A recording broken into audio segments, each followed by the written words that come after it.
Hello, everyone, and welcome back to 305 Insights. We have a special guest today. By special guest, it's Eric. Hi. So, but we're bringing him in because, folks, let, let, we got to have a serious discussion. And that's why Eric's here. Because, backstory, I've told you guys my background a little bit. I was born and raised watching Florida State football every Saturday when I was growing up.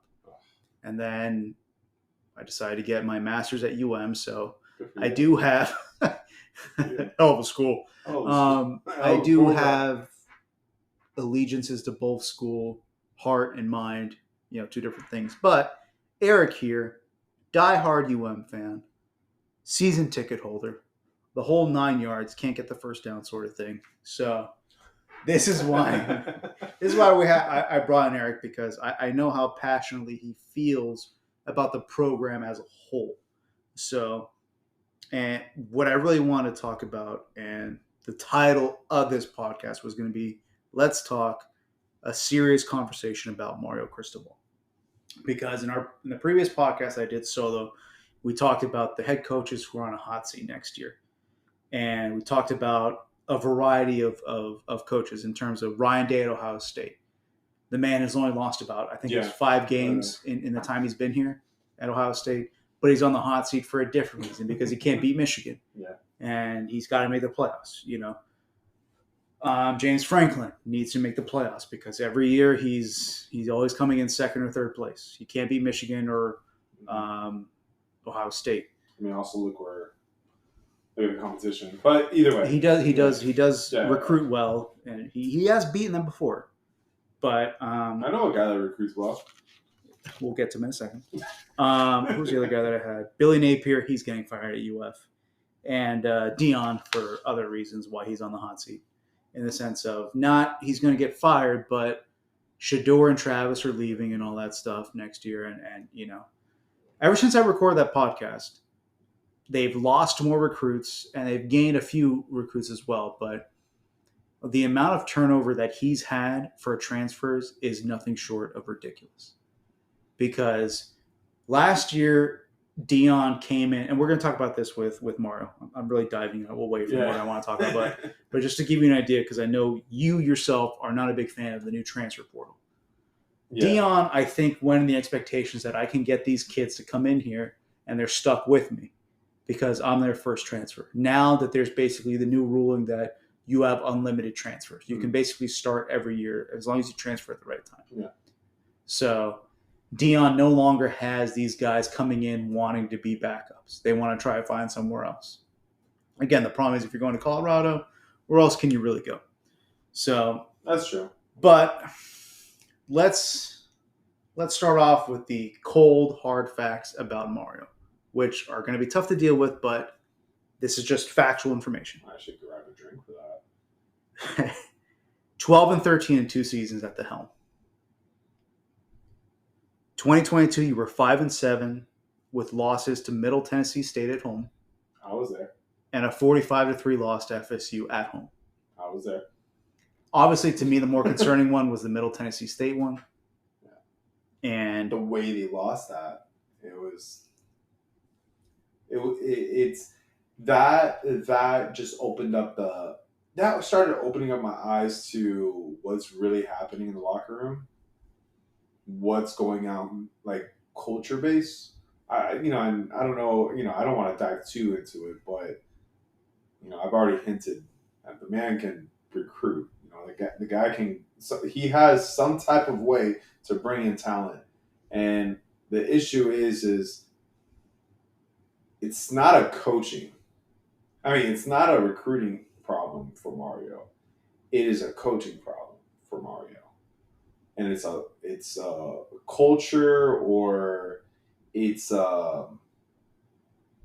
there's something that is not clicking, because for the past he's been in the room for 2 years. Right? Well, this is going to be his third full year. Yeah, third full year. For the past 2 years, we have gone in with very reasonable expectations of what the ceiling and what the floor is for the Canes, and I believe the first year was very shocking year but we also gave the leeway. Hey, it's his first year. I think it He's was still shocking in the sense that you hired Kevin Steele, yeah, defensive coordinator that's been around in the SEC and yeah, everywhere for decades. You hired Josh Gaddis, mhm, who led Michigan to one of their more successful seasons as an offensive coordinator. yeah. You hired all these people, And it looks good on paper, like the off season going into the and then season, the Middle Tennessee game happens. and in the middle of the Tennessee game. So it's like you're like, because for the Middle Tennessee game to happen, right? It wasn't like, oh, they kicked the field goal and they stole the game from us. It was just from beginning to end of what's happening with Yeah. this team. Not what's happening with this team, just what's happening. Like, where is the leadership? Where is the culture of UM? Where is that at? And that's where after that you have that loss, right? And then you go into next season, the second season, and with a little bit more how do I say this? Like you're just more positive. You're looking at the acquisitions that we got. Yeah, we lost a couple transfers, but we're in the second year. He's put his fingerprint all over this program. And I talked about in the podcast here the hires that he made last year: Jason Taylor, Shane Dawson, Lance Guidry. They had 7 new hires on the coaching staff, and you had a 2 game improvement. You went to 7-6, and the concerning parts were, we'll get it off. They lost to FSU. I know it was a 1-score game, but they were pretty dominated that game because I mean, we were holding on for dear life because it was more for FSU to lose that game. They went for that onside kick that gave you a free field goal, and you executed that. I'm not saying and then they had that busted coverage where Kevin Knowles III took out our guy, and you guys got that 76-yard touchdown. So you got 10 points there. But hey, at the end of the day, it was 27-20. Mm-hmm. But the 2 most concerning parts to me were the end of the season, the game against Rutgers in the Pinstripe Bowl. It doesn't matter how many opt-outs you had. You still had some talent there. It wasn't as bad as FSU's opt-outs. But at the end of the day, even your backups should be better than Rutgers. And let alone your coaching staff. And you got dominated. Like they ran all over them. Talk about the second one. But the most embarrassing loss, talk about it. Georgia Tech. Yeah. You had to kneel the ball. You would have ran out the clock. Or there would have been significantly less time, technically. I was at that game. I left. And first of all, okay, I don't want to offer excuses. That wasn't a fumble. His knee was down. But they shouldn't even put those kids in that position. Yeah. You kneel the ball, and then the defense that they played, like, how do you let someone get behind you? Like, the only thing I can think of is someone, Mario probably has sponsored by the Hard Rock app. No, but it was just, you see those type of moments, right? And there's no way. Like that, historically, the Canes have always known to lose that one game that they should have won. And then they never, recover. This is post Butch Davis, Larry Coker, second, third year, because once they lost to Ohio State, that's where everything changed. That's where everything changed. And then the nail in the coffin, because this was the year after, was that 40-3 loss to LSU in the bowl game, where it's just like, we had a lot of hype coming into the season. We finished 9-2 though. It's okay because we got Kyle Wright as a freshman quarterback starting. We still got 40-3, and then ever since then, you have your blips where the U is back. What's his name? Manny? No, not Manny. Randy Shannon had that 9-4 season where they played Oklahoma close, where they beat Oklahoma, and everybody's like, "Oh, we got the Northwestern kids are going to develop." That it never happened. But Rick had that 10-win season where they started off 10-0. Manny had maybe a 9-4 season that you're just like, It's okay, like there's every something third there. year, Yeah. and like, looking at historically, right? That Middle Tennessee game, once we lost that game, we never bounced back. And once that Georgia Tech game happened, we never bounced back. So it's like those losses, you've how do you win the locker room back? And it goes to show that he doesn't. I think the sad part is too is like to your point about that one game. Every year for long stretches until Willie Taggart came along, it seemed like the FSU game was where the season went haywire. Yeah. Like even under Al Golden, I forgot about him. He had that 7-0 season Yeah. when FSU won the championship. I think UM was the last team that was it was the battle of two undefeateds. Yep. And they comfortably beat them because honestly, FSU was obviously the better team. Yeah. But again, like you start off 7-0 and you finish like 8-4. Like it always seems like to your that point, one game is just the back-breaking game where it's just like, and then but it goes to show, and that's why alluding to is that he loses the locker room there, and it goes to show once it's the off season. And so, from a fan perspective, is it the Manny Diaz locker room he's losing? Because to me, there's no excuse now. Like, especially with the transfer portal, and we'll get into that stuff momentarily, but this is for all intents and purposes his team now. Yes. Yeah. There's no Tyler Van Dyke. There's no Leonard Taylor. There's no Cam Kitchens. There's no James Williams. There's no, like, the offensive line is his. The defensive line is his. Like, pretty much, I don't think there's much left from the Manny Diaz era, if there's anything left at all. So that seat's getting really hot. So that's why, to me, like, you're basically saying what a lot of people jokingly say on the FSU side about you. They're the offseason champions, and this is the concerning part to me. Where I'm saying we have to have this serious conversation because we'll get to the other stuff later. But like you said, he's a well-known recruiter. Yeah, but listeners on the edge. I know I'm really like teasing. And it's like we got 30 minutes to do this, but we have to start talking about not only his coaching and his development, which we'll get to, but the recruiting aspect and how he's not able to retain those talents. So we'll go back pre-transfer portal era. Let me throw you some numbers out here. Talking about Oregon. At Oregon, in 4 years, he signed 55 blue chip recruits. Folks, we talk about blue chippers. It's anybody who's 4 stars and higher. He signed 55 of those players. In the span of what, 4 years? Yeah. Pretty good. Yeah. 30 of those 55 left the program. They transferred out. So he was left with... Is he a weirdo? So... Like, the kids don't realize until they get there, like, yo, this guy's weird as hell. Let's get out of here. So there's the context of his time at Oregon. Yeah. And he was successful at Oregon. He won a few Pac-12 championships. He, I think, had a 10 or 11 win season. I'm sorry. So let's focus on, for right now, his 2022 class, which is his first recruiting class.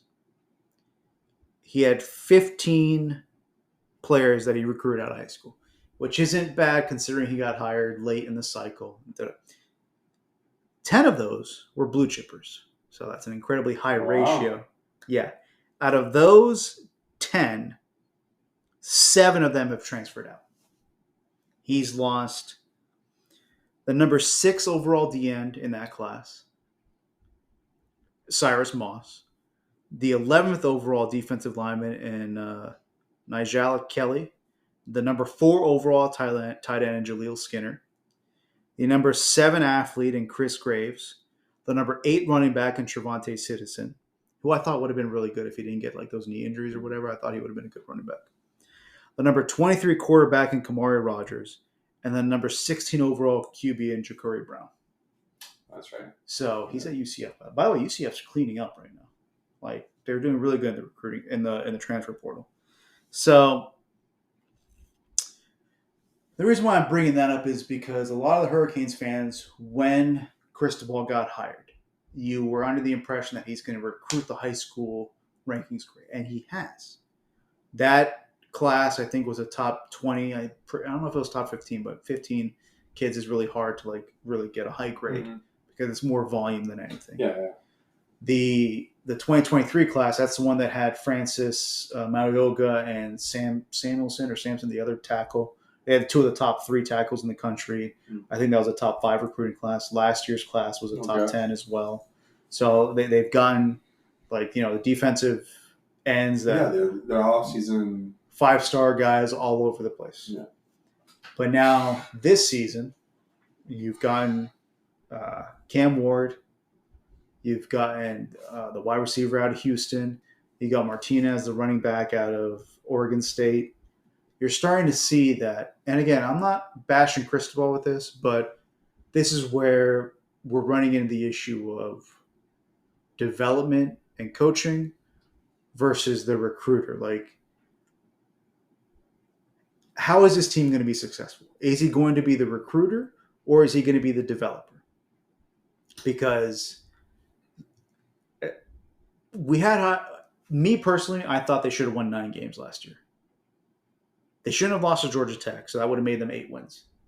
They shouldn't have lost to Rutgers. That should have been 9 wins. I was expecting to lose to FSU. I was expecting to lose to North Carolina. I was expecting to lose to Clemson. They somehow won that game. Just a weird sort of thing. But for you, I know your indifference towards the transfer portal. Do you wish that Mario could recruit, retain, and develop players better? Or you are okay with him doing this?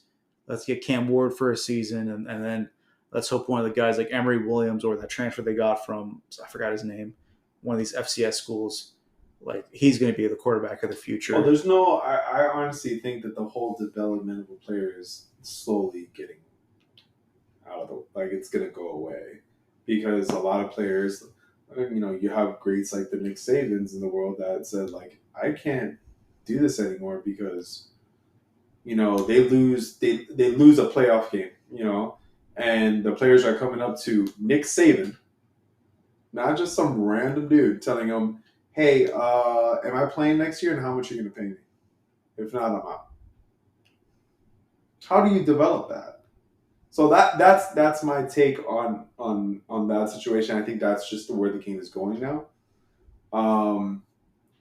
With the aspect of Mario, I just don't think he connects with the generation that we have now.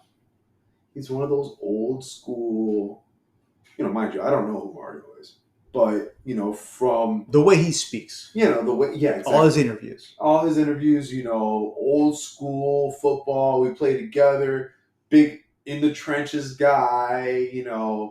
That it's it's a bygone era. He would have fit well in the 90s and the 80s. You tell me that we get this coach, at that time, it's probably looking a lot different. And the reason probably why he's getting these recruits or he's getting these type of talent is because who would buy into that? Not the player, the parents. The parents are looking at Mario going, you know what, I trust this man to make my child into a man. Which is, by all means, an amazing thing. But what happens is when you leave home and you're there, now it's, I'm here, I think there's a disconnect. And it goes and alludes to him losing the locker room.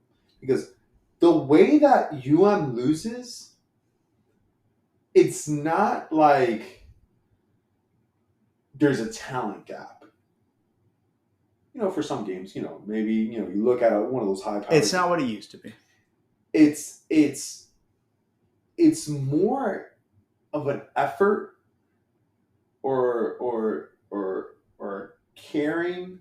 And we saw that in that 45-3 game when Benson would just run. Yeah. And they would not tackle him. They would not tackle him. They would they would try to do a Benson shoulder is tackle. A great player. I look at him but he wasn't breaking tackles. Yeah.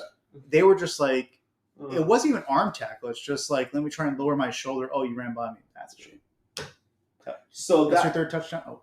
But that's what I think there is a disconnect with Mario connecting with the generation that is coming into college sports. You have the NIL, you have the transfer. Like all the power right now is more towards the players than the coach.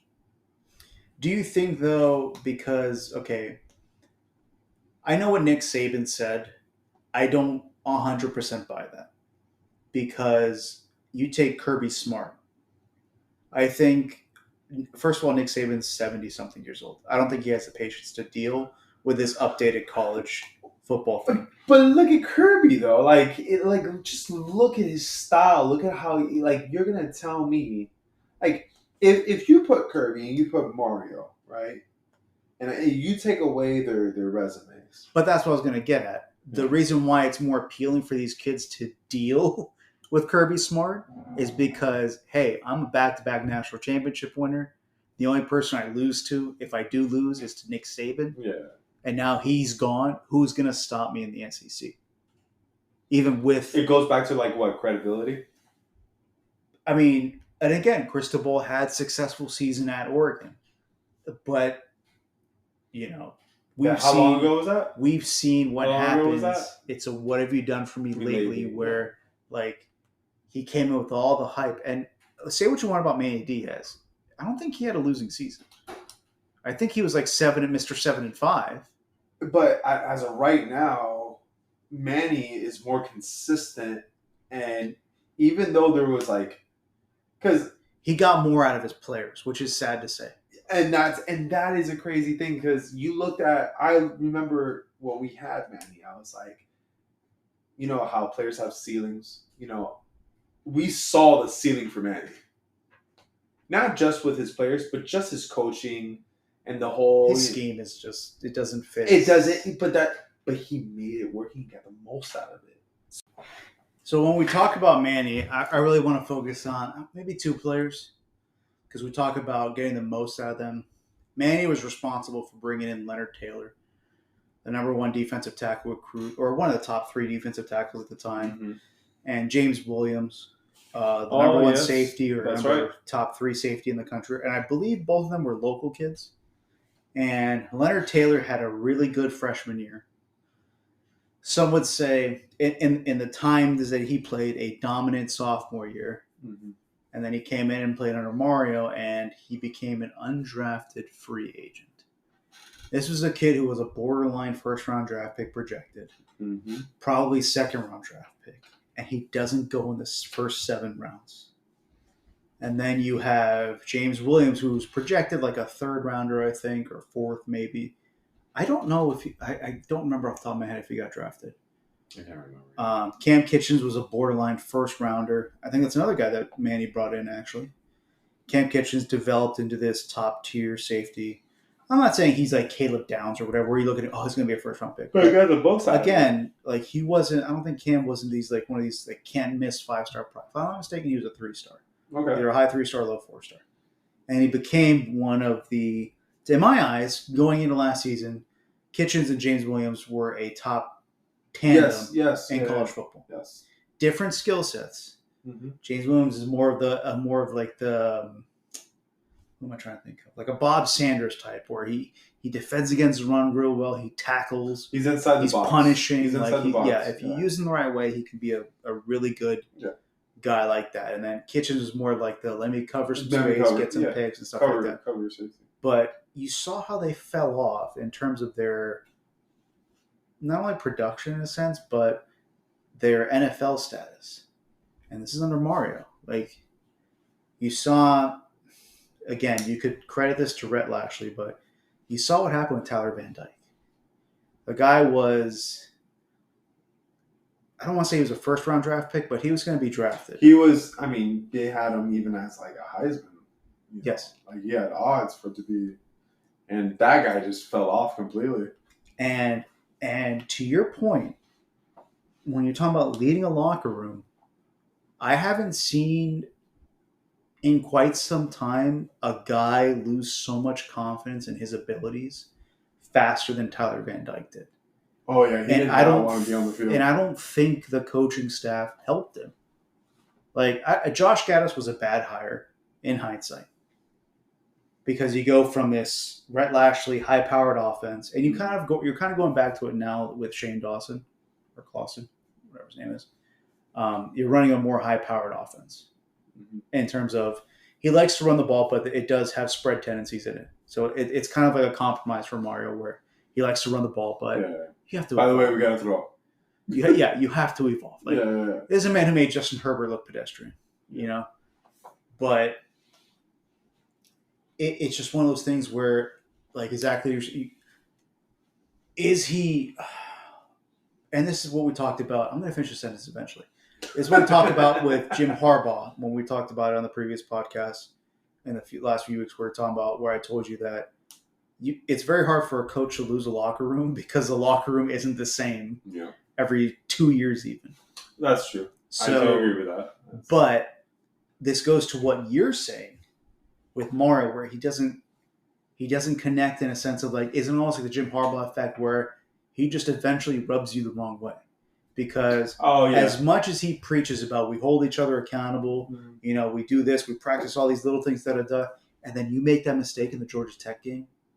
You don't put your shut up. That's what the players are saying. You don't put your players in a position to succeed, like Tyler Van Dyke. When you go up in the FSU game, like, Tyler might play, Tyler might not play. Now we're throwing Emory Williams to the Wolves, to the undefeated Florida State Seminoles. Like, and then he gets hurt. And you could just see Van Dyke's face. Like, there is no fire. Like, there's no fire in that man. It looks like his We're talking about the FSU game? Yeah.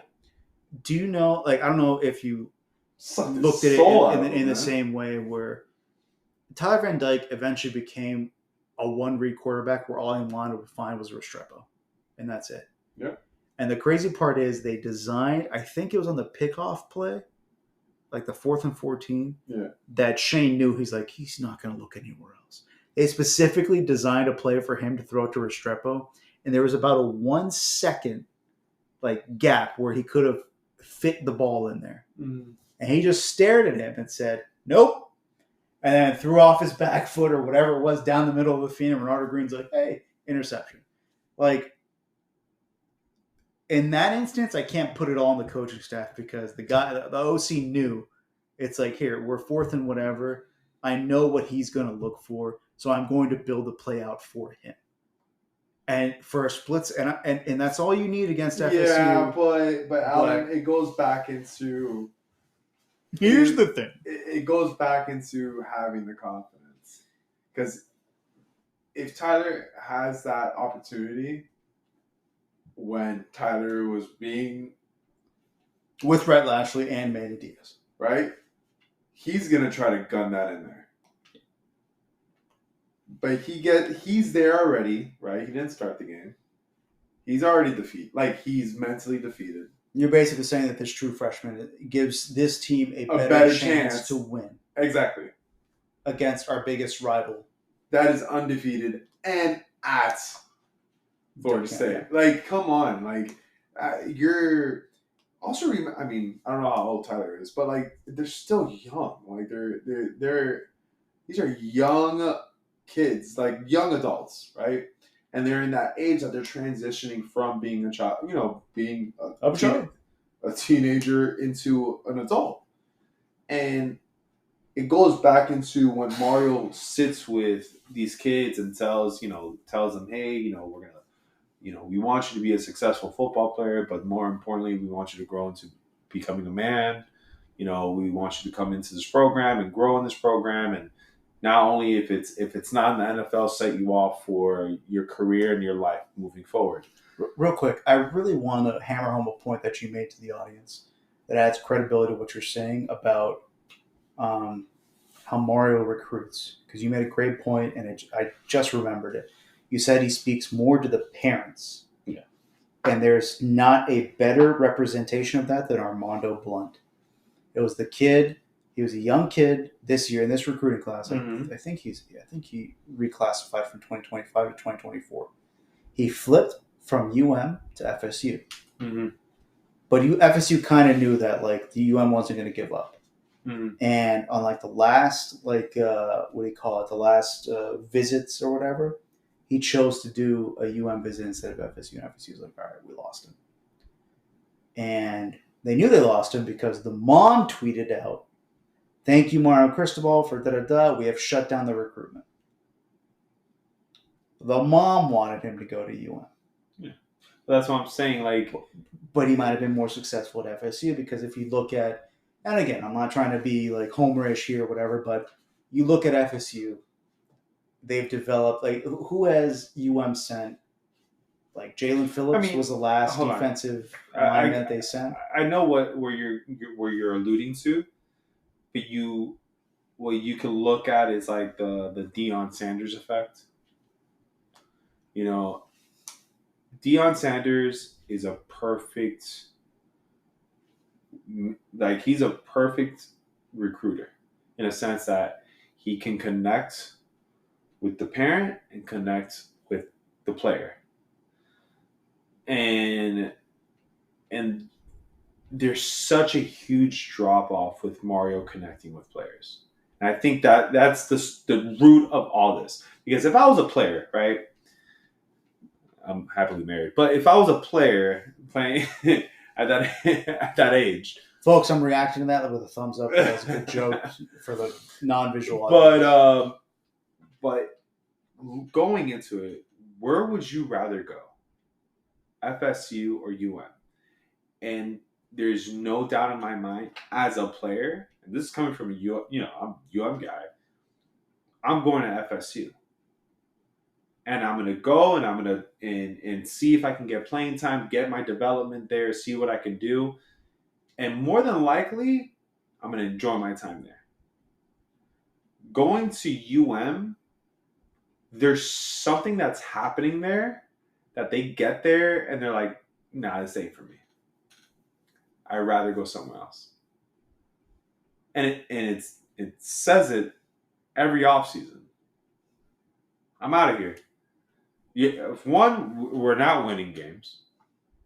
Two, the reason why I'm here is because it's and obviously there's money here. It's University of Miami. There's a rumor that they're going to be the first $20 million team in college football in terms of total NIL expenditures.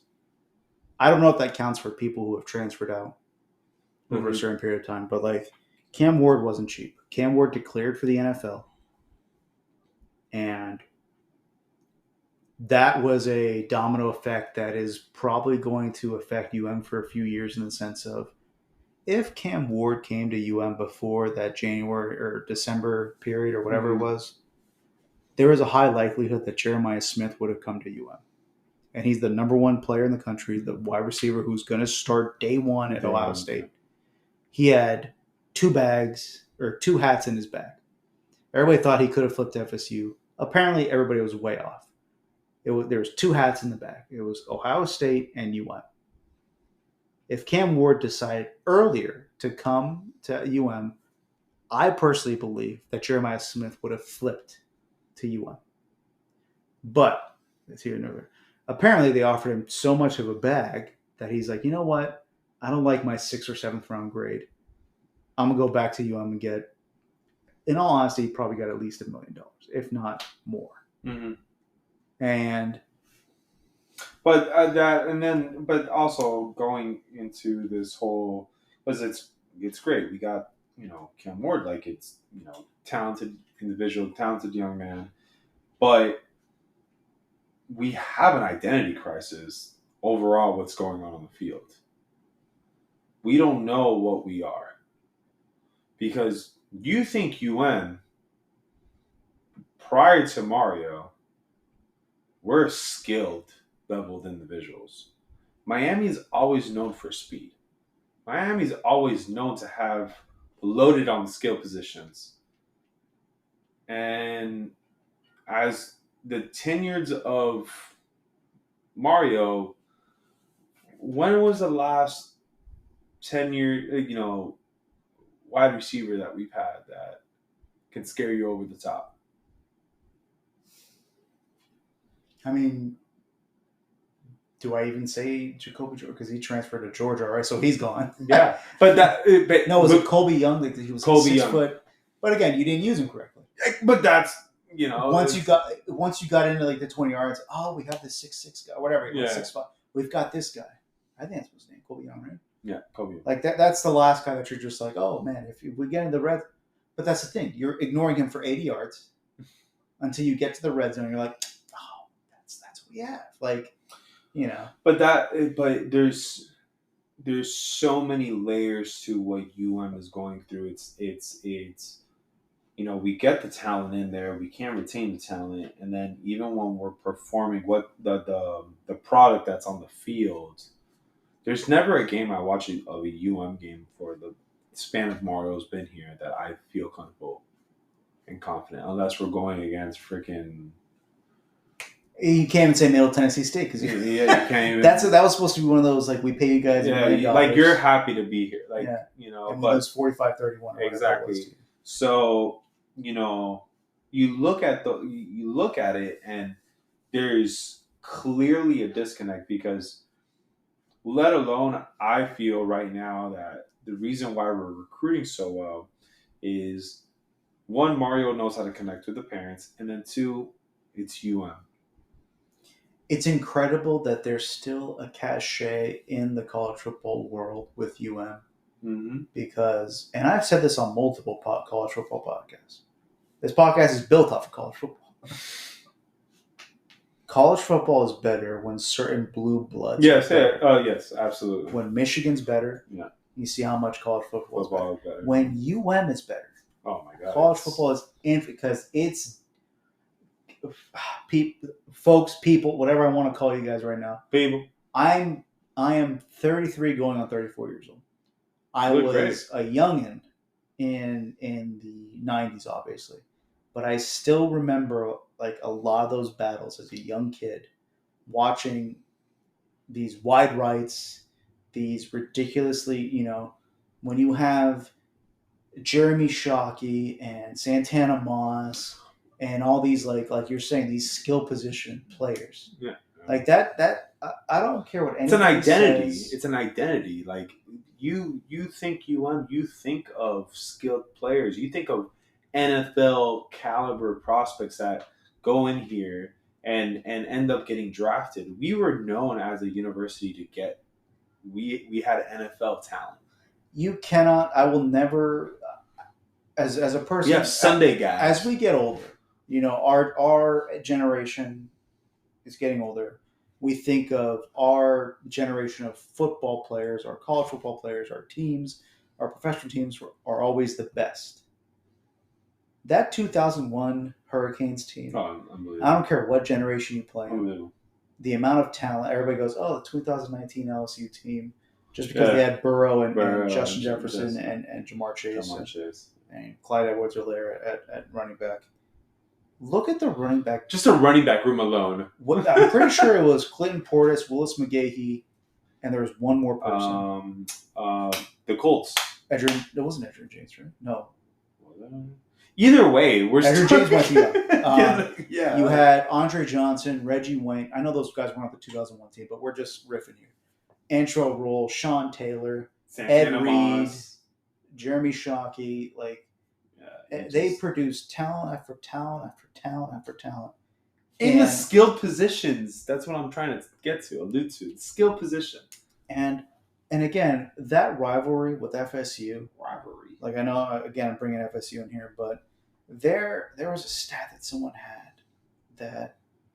But also, too, look at how irrelevant UM can be. And then there's just that minor success, and then there's a headline: the U is back. Now it's it's a running joke. Yeah, now it's a running joke. Even Mario's incorporated. The U is back to work. He doesn't want to say it, he doesn't admit that. But even prior, obviously prior to Mario, but like you're looking at Manny's time with Mark Richt, he was the defensive coordinator. Yeah. They created the whole, and they brought on again. This is how influential UM is. They created the turnover chain. Yeah. And then everybody had to have something to mimic the turnover chain because FSU had the bag, right? The purse. That might have been the worst one. That was pretty bad. Maybe. I'm trying FSU was off the top of my head. Not on the right. First of all, it was a turnover backpack. and that was Willie Taggart, which again shows it looked like a red Coach bag that you could find at the Falls discount store. Yeah, it's a purse.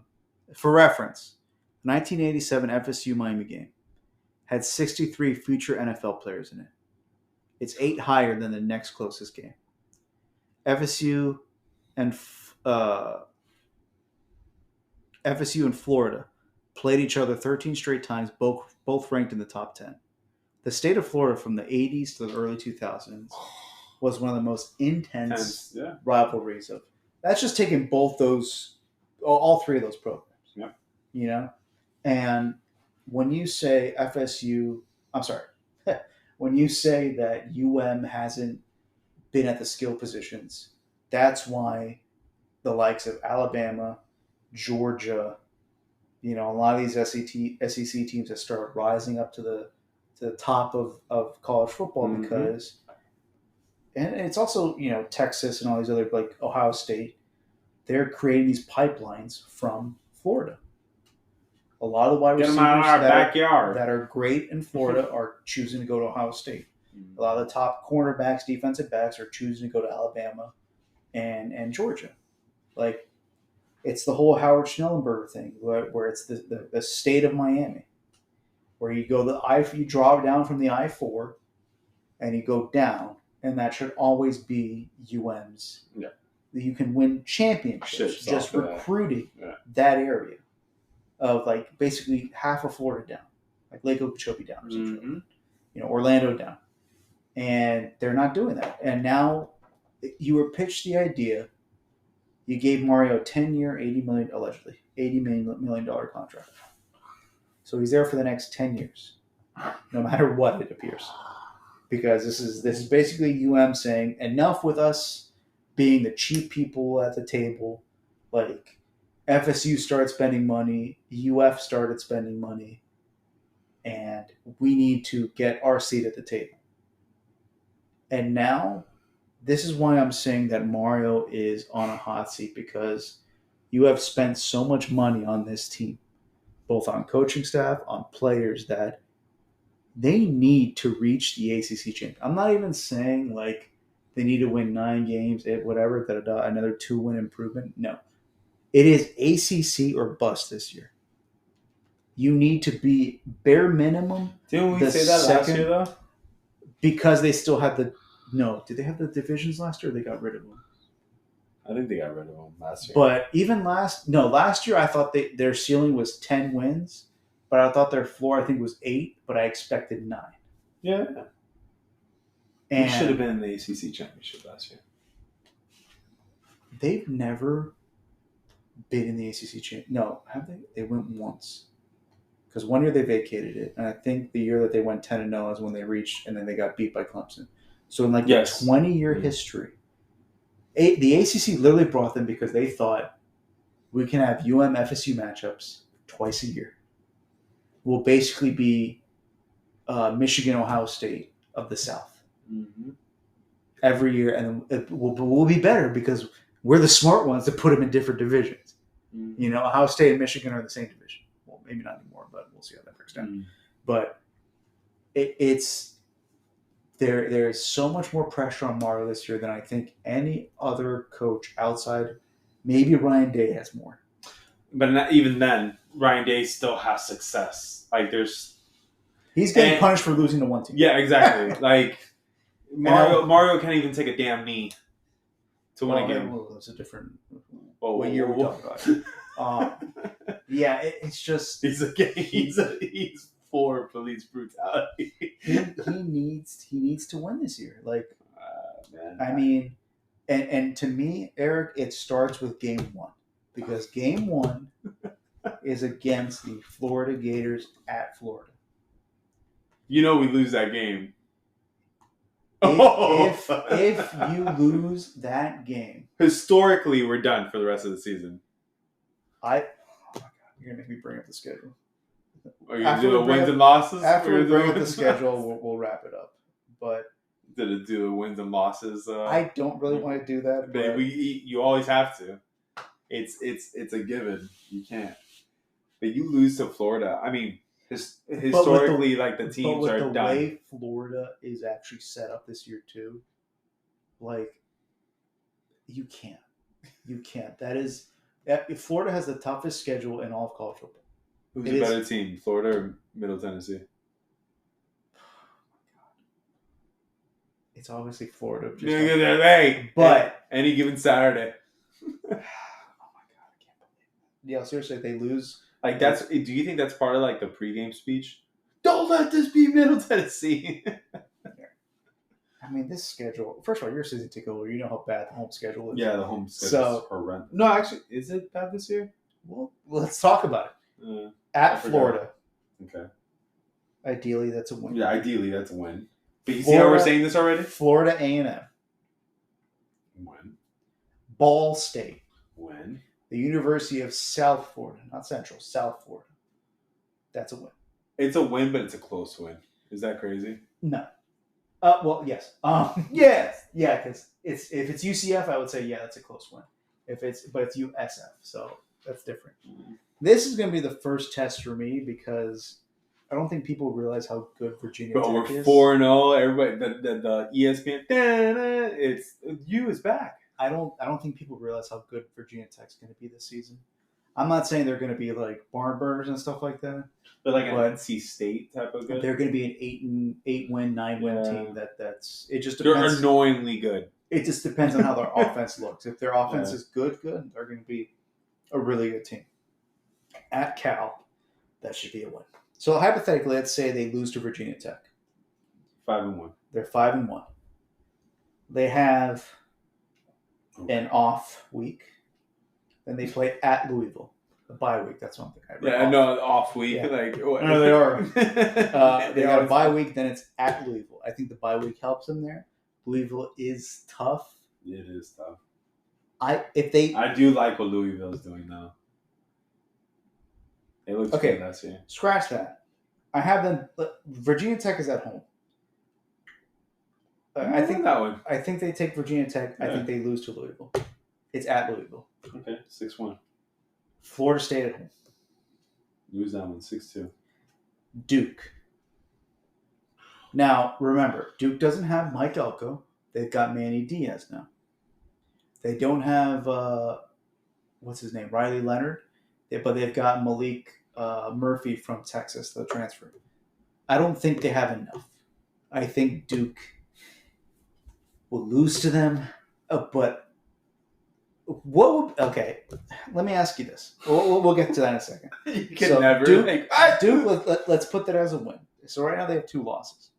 At Georgia Tech, they need to win that one. That's all I'm going to say. You have another bye week. You face Wake Forest and Tennessee.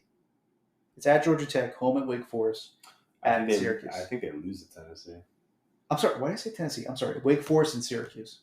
Oh, okay. They win those. So you've got 2 losses on the schedule, Louisville and Florida State, that you can kind of say, okay, those should be losses. And Louisville, it depends. It depends. Yeah, it depends if we lose to Virginia Tech Louisville's or Florida. Louisville's one of those transfer-heavy schools, so does that team gel? I mean, we just got a linebacker from them. Yeah, they've gotten a lot in the transfer portal, which is, again, we won't touch on that, though. So I really want to, before we cut it off, I really want to ask you this question. What would be the more embarrassing loss? Okay. Duke being led by Manny Diaz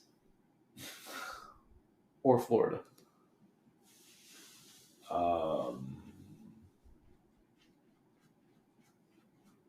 It's a hard one. I think Florida. Because they face him so little now. Like there's really no opportunity to face him again. They face him so little, and it's basically bragging rights for the next 15 years. Yeah, or whatever it is. And on top of that, it's just like the lack of, I guess, talent that Florida has had. Like they've been missing a lot for the past couple of years. Duke, on the other hand, has had a successful season last year. There's a story behind Manny. Elko really built them up. There's us losing to Duke. It's like they were playing for their coach, but Florida. It's like Florida hasn't been what Florida used to be. Under Billy Napier, they are irrelevant. Yeah.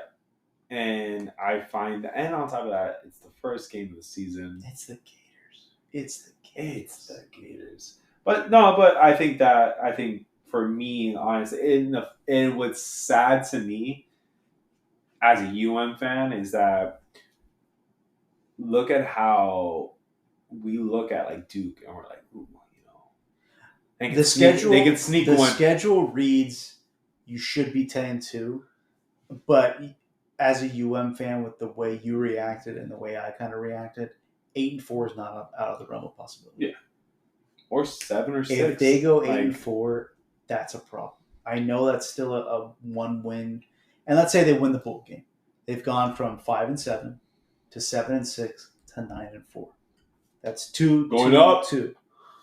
But when you get Cam Ward, when you get Damian Martinez, the amount of talent that is coming in, you should not be going in increments of 2 games. No. With the competition that you're playing, like there's like 4 every season. There's 4 to 5 games that the spread is like minus 30, 35. So you already got half of the season won. You got to coach up the next 5 to 7 games with the talent that you have, and you're falling short every single season. So to wrap it up, do you think Cristobal's in the hot seat? Oh, absolutely, he's been in the hot seat. Is it warm or is it hot? Oh, that's lukewarm, or is it like the oven's turning on? Yeah, it's preheating. It is hot. If he makes the ACC championship game, you're okay with that? Yes. All right. Well, that's it on the one. It's a long one, folks, but thanks for sticking around. And we'll catch you next time here on 305 Insights.